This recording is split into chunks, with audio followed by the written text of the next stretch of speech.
नमस्कार। असम के governor professor Jagdish Mukhi जी,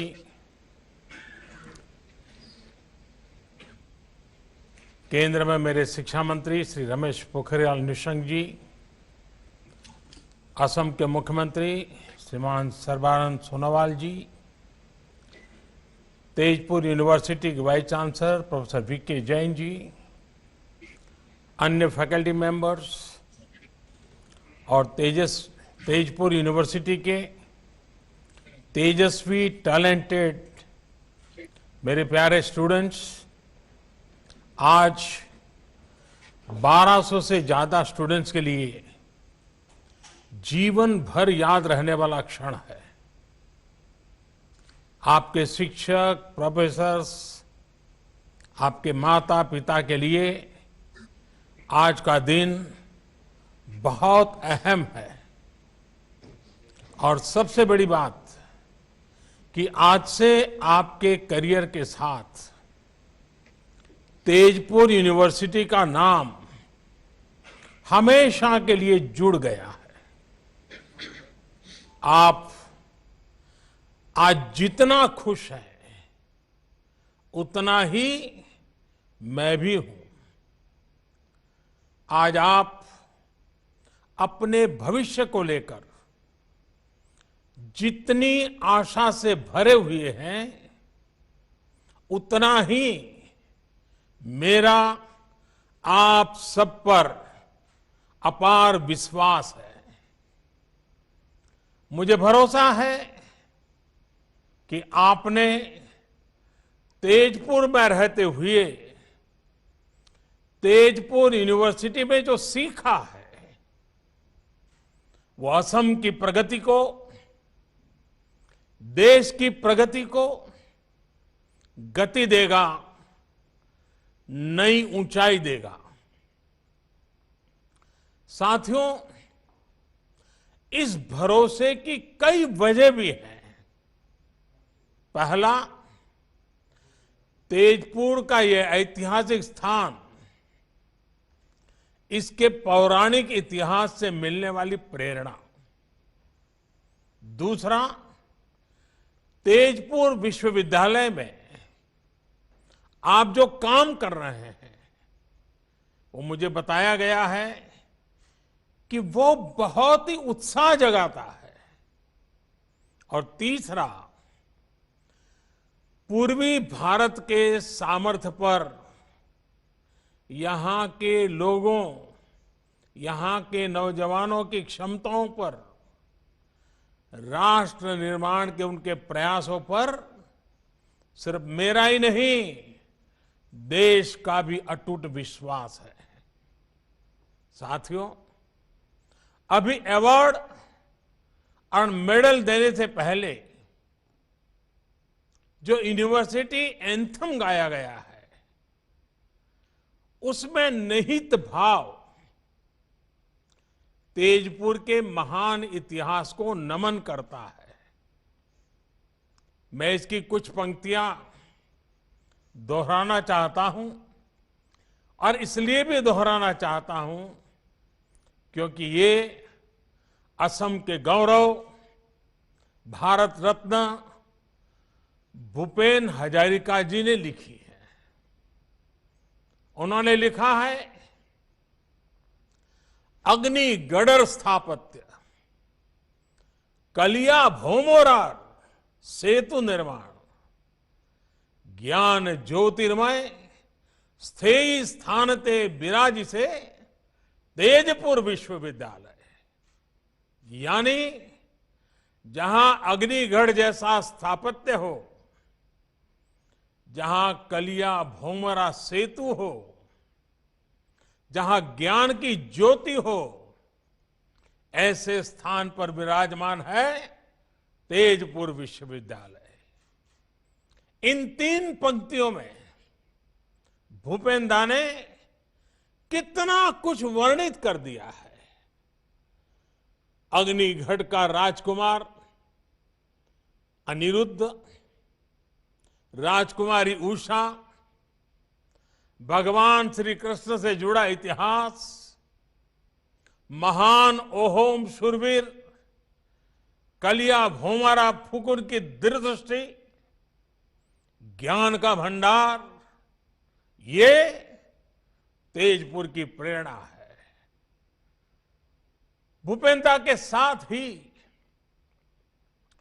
ज्योति प्रसाद अग्रवाल, विष्णु प्रसाद राभा, ऐसे महान व्यक्तित्व तेजपुर की पहचान रहे हैं। आप इनकी कर्मभूमि में, जन्मभूमि में पड़े हैं और इसलिए आप में गर्व का भाव होना और गौरव के कारण आत्मविश्वास से भरा हुआ आपका जीवन होना, ये बहुत स्वाभाविक है। साथियों, हमारा देश इस वर्ष अपनी आजादी के 75 वर्ष में प्रवेश कर रहा है। सैकड़ों वर्षों की गुलामी से मुक्ति दिलाने के लिए असम के अनगिनत लोगों का योगदान है। जो उस समय थे, उन्होंने देश की आजादी के लिए जीवन दे दिया,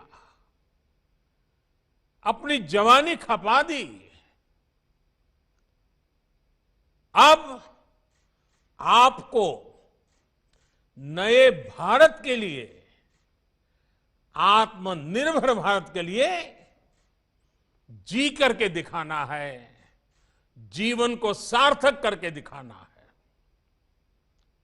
अब से लेकर भारत की आजादी के 100 वर्ष पूरे होने तक ये 25-26 साल आपके जीवन के भी स्वर्णिम वर्ष है। आप कल्पना कीजिए, 1920-21 में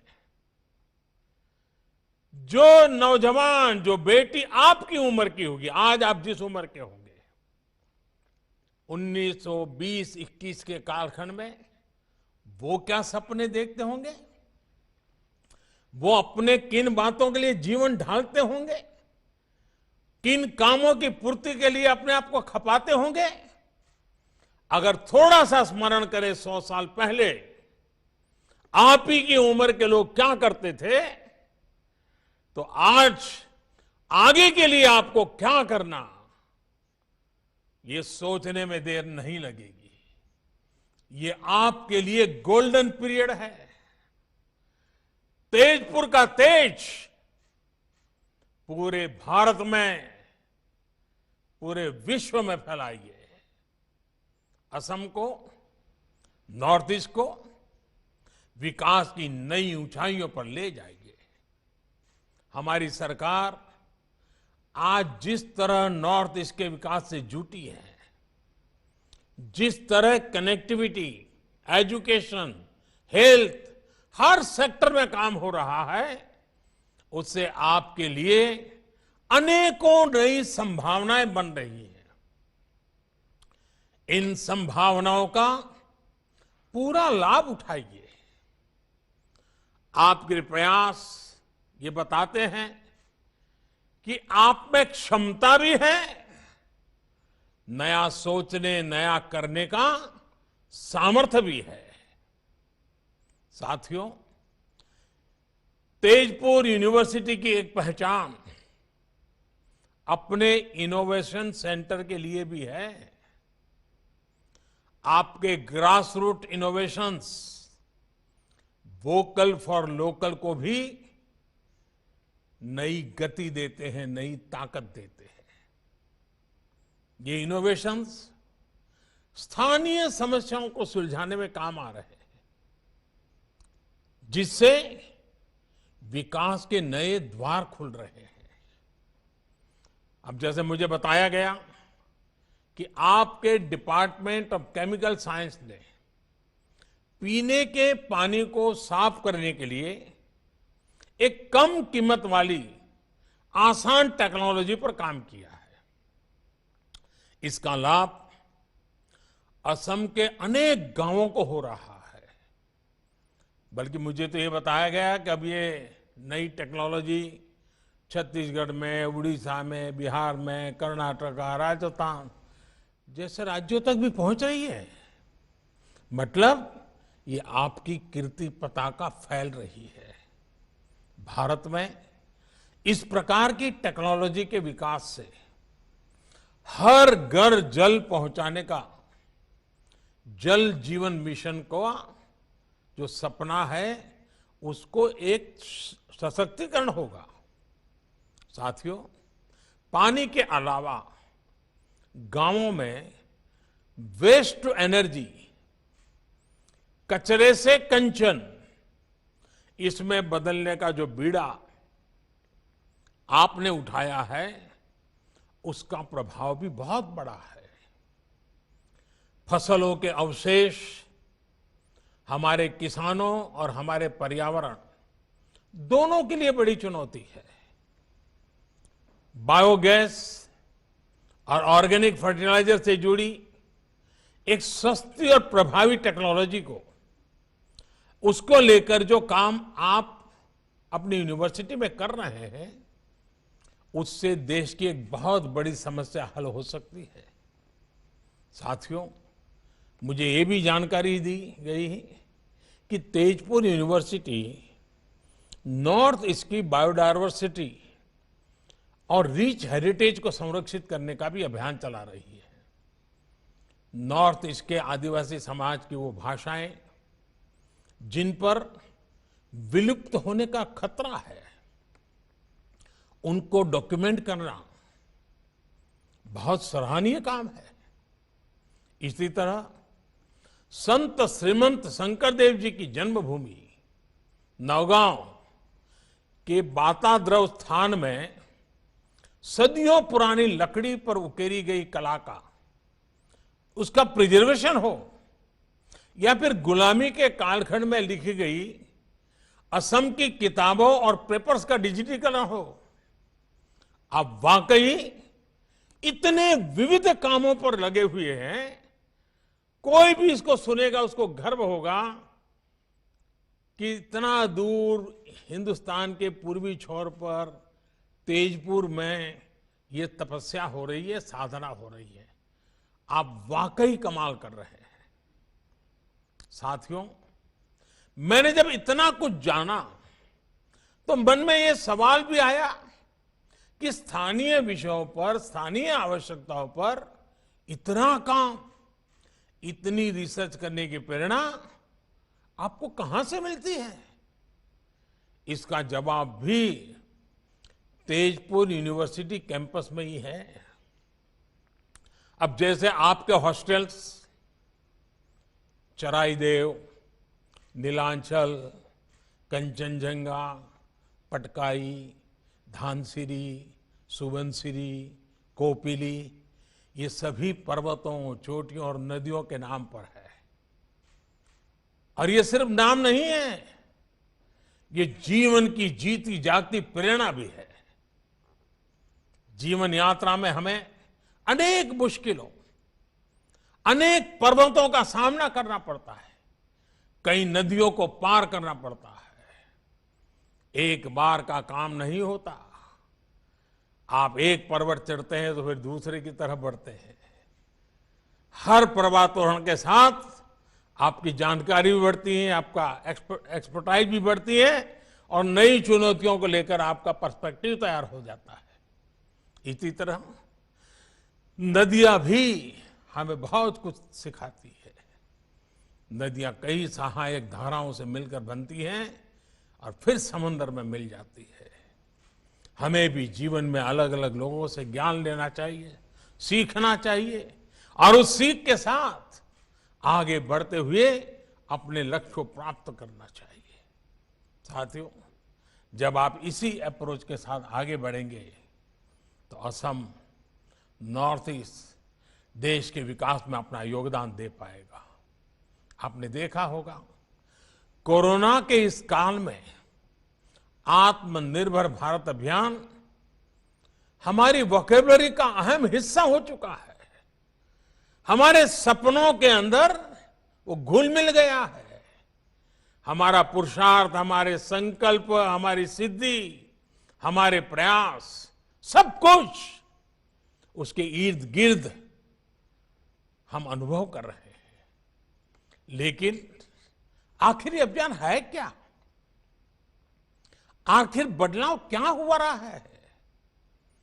क्या ये बदलाव सिर्फ रिसोर्सेज में है?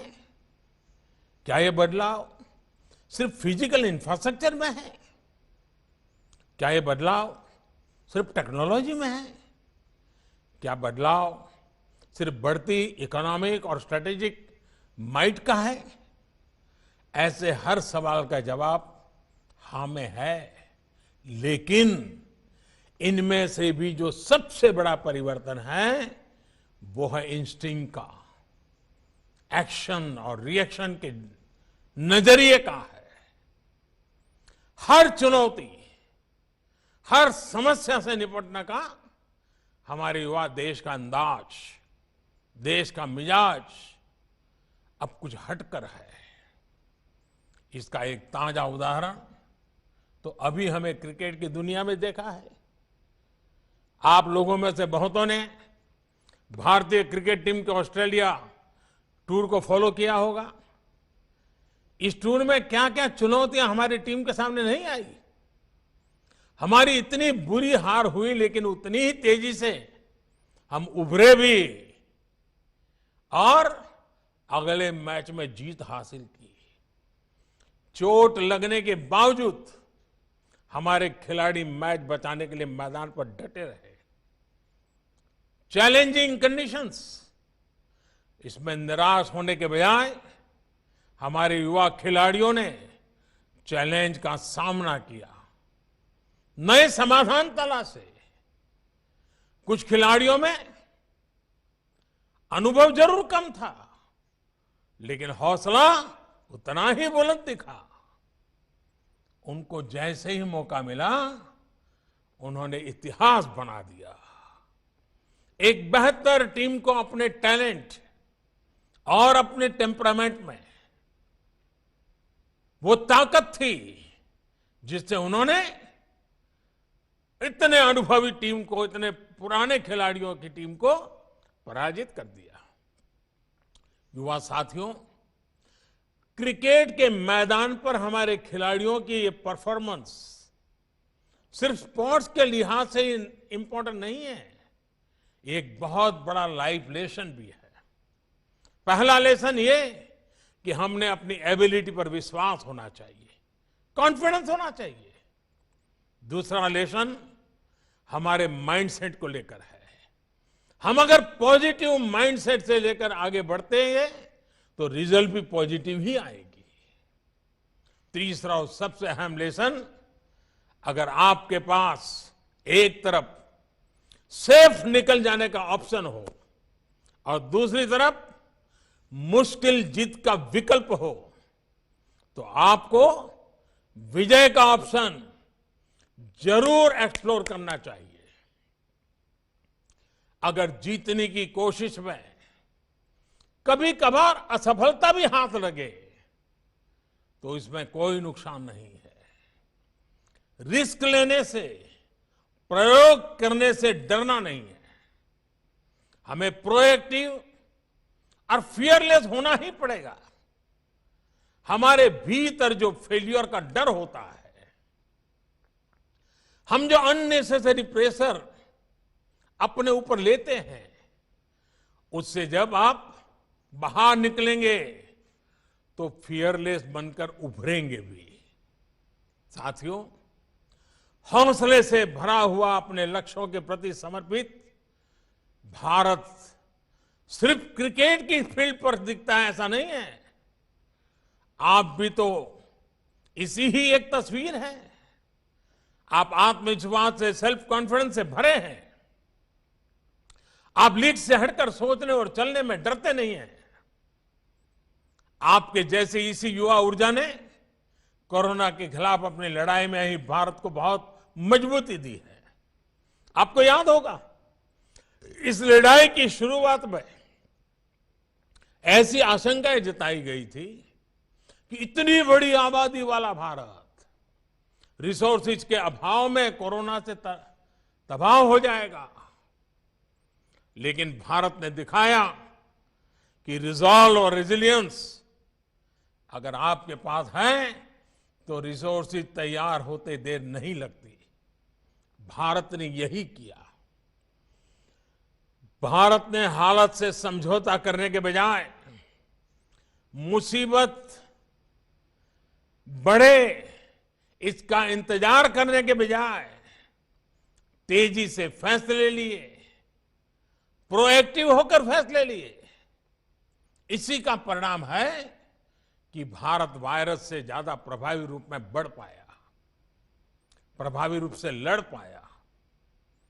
मेड इन इंडिया सॉल्यूशन से हमने वायरस के फैलाव को कम किया, अपने हेल्थ इंफ्रा को बेहतर किया। अब हमारे वैक्सीन से जुड़ी रिसर्च और प्रोडक्शन की क्षमता भारत के साथ साथ दुनिया के अनेक देशों को सुरक्षा कवच का विश्वास दे रही है। अगर हम अपने वैज्ञानिकों, अपने रिसर्चर्स, अपने स्कॉलर्स, अपने साइंटिस्ट, अपनी इंडस्ट्री की ताकत पर भरोसा ना करते तो क्या ये सफलता संभव हो पाती? और साथियों, सिर्फ हेल्थ सेक्टर ही क्यों, हमारा डिजिटल इंफ्रास्ट्रक्चर ही लीजिए। अगर हम भी ये मानकर बैठ जाते कि भारत में लिटरेसी के अभाव में डीबीटी, डायरेक्ट बेनिफिट ट्रांसफर, और डिजिटल लेन देन संभव नहीं है, तो क्या कोरोना जैसे संकट में सरकार गरीब से गरीब तक इतने प्रभावी ढंग से पहुंच पाती? आज जिस फिनटेक में, डिजिटल इंक्लूजन में हम दुनिया के अग्रणी देशों में शामिल हैं, वो क्या कभी संभव हो पाता? आज का भारत समस्या के समाधान के लिए एक्सपेरिमेंट से भी नहीं डरता और बड़े स्केल पर काम करने से भी पीछे नहीं हटता। सबसे बड़ा बैंकिंग इंक्लूजन अभियान भारत में हो रहा है। टॉयलेट बनाने का सबसे बड़ा अभियान भारत में। हर गरीब परिवार को घर देने का अभियान भारत में। घर घर जल पहुंचाने का सबसे बड़ा अभियान भारत में। सबसे बड़ी हेल्थ एश्योरेंस स्कीम भारत में। और अब सबसे बड़ा टीकाकरण अभियान भी भारत में। इन सब का बहुत बड़ा लाभ नॉर्थ ईस्ट को हुआ है, असम के लोगों को हुआ है। ऐसे कार्यक्रम तभी चल सकते हैं जब देश और समाज आत्मविश्वास से भरा हो। देश यथास्थिति को बदलने के लिए, इनोवेट करने के लिए पूरी शक्ति लगा रहा हो। साथियों, आज जिस प्रकार दुनिया में, भारत में नई टेक्नोलॉजी का प्रसार हो रहा है, उससे हर क्षेत्र में नई संभावनाएं पैदा हो रही है। आज हम बिना ब्रांच के बैंक, बिना शोरूम के रिटेल बिजनेस, बिना डाइनिंग हॉल के क्लाउड किचन, ऐसे अनेक प्रयोगों को रोजमर्रा की जिंदगी में देख रहे हैं। ऐसे में यह भी संभव है कि भविष्य की यूनिवर्सिटी पूरी तरह से वर्चुअल हो और दुनिया भर से स्टूडेंट्स और फैकल्टीज किसी भी यूनिवर्सिटी का हिस्सा बन सके। इस प्रकार की ट्रांसफॉर्मेशन के लिए हमारे पास एक जरूरी रेगुलेटरी फ्रेमवर्क होना बहुत जरूरी है। नई नेशनल एजुकेशन पॉलिसी के माध्यम से लगातार उसकी कोशिश की जा रही है।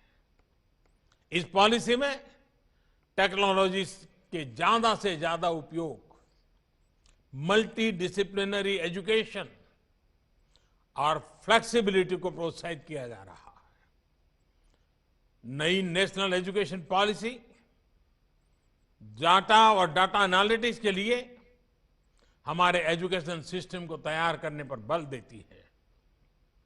डाटा एनालिटिक्स की मदद से एडमिशन से लेकर टीचिंग और इवैल्यूएशन तक पूरी प्रक्रिया बहुत बेहतर हो जाएगी। मुझे विश्वास है कि Tezpur university national education policy के इन लक्ष्यों को सिद्ध करने में अहम भूमिका निभाएगी। मुझे तेजपुर यूनिवर्सिटी के ट्रैक रिकॉर्ड और उसके सामर्थ्य पर पूरा भरोसा है और मैं अपने स्टूडेंट साथियों को ये बात विशेष तौर पर कहूंगा कि जब आपकी फॉर्मल एजुकेशन पूरी होती है तो आप सिर्फ अपने फ्यूचर के लिए नहीं बल्कि राष्ट्र के फ्यूचर के लिए काम करते हैं। आप बस एक बात याद रखें, अगर आपका पर्पज ऊंचा है तो आपको जीवन के उतार चढ़ाव से उतना असर नहीं पड़ेगा। आपके जीवन के आने वाले 25-26 साल आपके कैरियर के साथ साथ देश के भाग्य को भी तय करने वाले हैं। मुझे विश्वास है कि आप सभी देश को नई ऊंचाई पर पहुंचाएंगे। 2047 जब देश आजादी का 100 साल मनाता होगा तो यही 25-26 साल का कालखंड आपके योगदान से, आपके पुरुषार्थ से, आपके सपनों से भरा हुआ होगा। कल्पना कीजिए आजादी के शतक में आपके 25 साल कितना बड़ा रोल पैदा करने वाले हैं। आइए साथियों, अपने आप को उन सपनों के लिए सज्ज कीजिए। चल पड़े, संकल्प के साथ चल पड़े, सपनों को लेकर चल पड़े, सिद्धि पाने के मकसद से निकल पड़े। देखिए जीवन सफलताओं की एक एक ऊंचाई को पार करता जाएगा। आज के इस पवित्र अवसर पर आपके परिवारजनों को, आपके शिक्षक जगत को, आपकी सभी फैकल्टीज को, आपके सपनों को, सबको बहुत बहुत शुभकामनाएं देता हूं। अनंत अनंत शुभकामनाएं देता हूं। बहुत बहुत आभार।